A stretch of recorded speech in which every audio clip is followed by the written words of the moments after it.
Here's another quick video tip from H&H Color Lab. Today's tip is on using layer styles.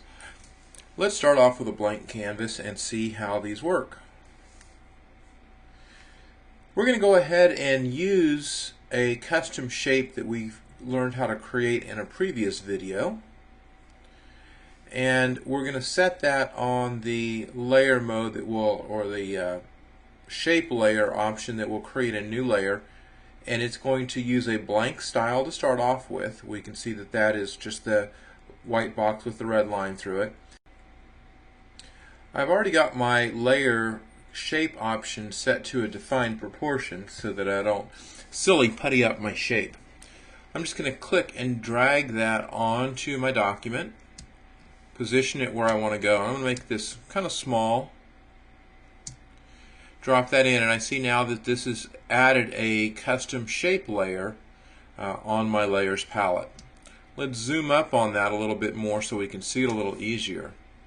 Now I've also got my styles palette showing over here, and you can view your styles palette coming under window and making sure styles is selected. As you can see, there are already several pre-designed styles in there, and we're just going to look at the last two here. The first one drops the opacity and gives us the effect of an inner shadow, like the this logo has been embossed into the image. By clicking on a second style, we can see that we get an outer or a pillow emboss that makes this look like it's stamped into the image. So just by using those two styles, we can very quickly and easily change the look of our logo. What those styles are doing is actually applying layer effects that you see right here. So let's just delete these layer effects and create our own style. To do that, the first thing that I'm going to do is just go down to the layer effects button at the bottom of my screen, and I'm going to choose a drop shadow. Move this layer style palette out of the way, and we can see we have a drop shadow now applied to the logo. I can change the distance, the spread, all of those characteristics to get the look that I want. I can also come down here and choose bevel emboss, so we can see that it has now beveled and embossed that logo out. Now one more thing that I want to do is go to my blending options and change the fill opacity to 0. So now we can see that that is showing up in there, and it's letting us see the background color, which is white, up through the layer. When I have all of that done, I'm going to press New Style and give this a name, and I'm going to call this Pillow Emboss Drop Shadow. And just press OK, and then press OK again on the layer style. So that has now been added to my last layer style option here on my styles palette. So I can click through those and see different versions.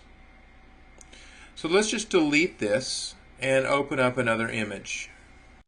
Now we're looking at an image, and I'm going to make sure my styles are set back to not using a style. I've got my foreground color set. I think I'm going to pick a color out of the flowers. Press OK, and I've chosen the shape that we've been working with, and I'm just going to apply that custom shape down here in the bottom corner of our image. Now when I come in and apply different styles to this, let's zoom up on it, we can see the first style that we've chosen has embossed that down into the image. Looks like it's been pressed into it. Our second style that we look at just gives us a clear emboss, and you can see that this shows up very well either on white or black or shades of gray, so it works across all different styles. And our third style is slightly different, just has a drop shadow. Doesn't show up as cleanly, but we can change attributes of this if we wanted to have it show up better. So let's look very quickly at these three styles and understand how they're made. The first style that we looked at is just done with an inner shadow and is just set, here are the settings for that. If we go to our styles here, we can go to the second one. On this second one, our fill is set to 0, and we've gone to a pillow emboss smooth with just a little bit of size and no softening set to that.